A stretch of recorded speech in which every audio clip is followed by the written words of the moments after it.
Well, hey, Lifebringers, it is good to hang out again this week. Thanks so much for tuning in, whether you're through the vlog email, whether you found us on the website, or hopefully at Lifebringers at Canyon Ridge Facebook group. I know that lately the conversation there has just gone layers and layers further than in the past, and I love this. It's exactly what we hope happens, that all of us who are Lifebringers and care deeply about what God is doing through the people of Canyon Ridge and the city of Las Vegas and beyond, that we really spur one another on, encourage one another, give one another great ideas, respond and be in great conversation with one another. So I just want to invite you again and again and again, jump in with us at Lifebringers at Canyon Ridge Facebook group. So good.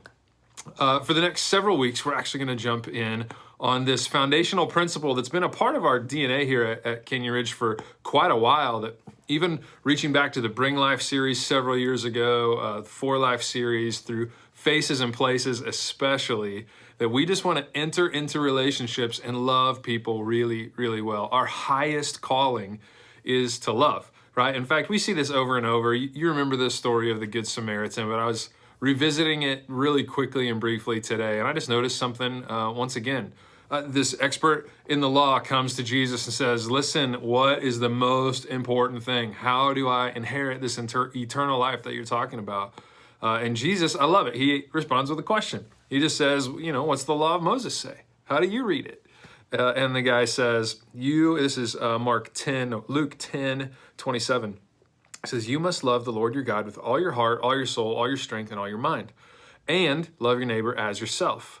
And Jesus, I love his response. He says, right. Jesus told him, do this and you will live. Like, we get this as Lifebringers. Like, we want to be full of the life of Jesus. We want to bring that life to everyone around us. And Jesus says the way we do this is not by knowing it, not by agreeing with it, not by just memorizing it, though that's a great step. Instead, he says, do this, do this, do this, do this, do this, and you will live. So listen, we've been living this for quite a while. In fact, just this past spring, I think the vlog was on May 4th, Star Wars Day. We talked about this book, Art of Neighboring, and how one of the things it seemed God was up to was placing us all right in our neighbors. And the thing about obeying God is it's like seeds. You plant and water, plant and water, plant and water. And at some point, they grow and give an increase, but there's a time gap. Well, I just want to say, I wonder how that's going for us. I wonder if some of us now need to plant and water again, plant and water again, or maybe some of us are already seeing some harvest from doing what Jesus had said and watching life come about. I know for our family in our neighborhood, this has happened. In the spring, we did these icy truck things where we invited all the kids who were cooped up in the house to come out and get a frozen ice thing, and it was awesome. Got to meet some folks, and periodically over the last several months, we've built some fresh and new relationships, and God has brought a vibrancy and a life to our neighborhood that we just never experienced before. Our kids are playing with other kids. We've invited some folks who moved into our neighborhood, several who had no friends, to have some great friendships and interactions with us and with our kids. Some of them connected to our church. It's been great.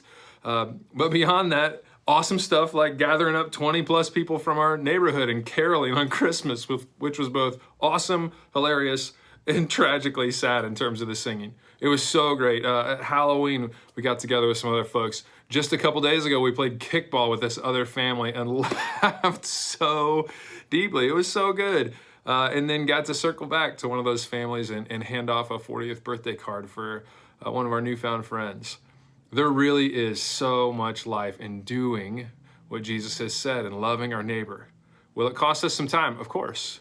But if we offer our attention, if we offer our availability, if we step into the things that God has for us, there's always good for us.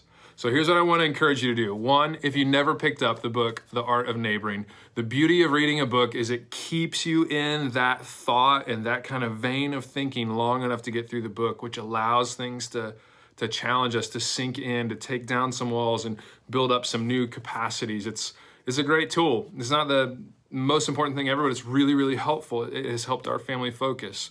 It's from that we built this map that we made in the spring that is so much more full. It's written all over from things we've learned about the people around us.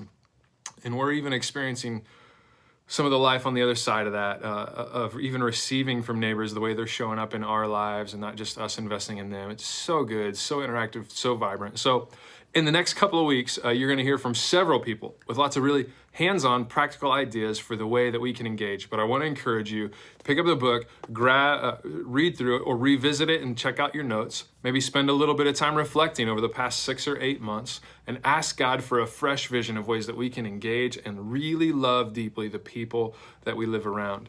It could be that some of those epic stories God has to write in our lives are just next door. But we only find out if we do what Jesus said when he said, do this. Love your neighbor, do this, and you will live. Let's lean in. Can't wait to talk more next week. We'll see you soon.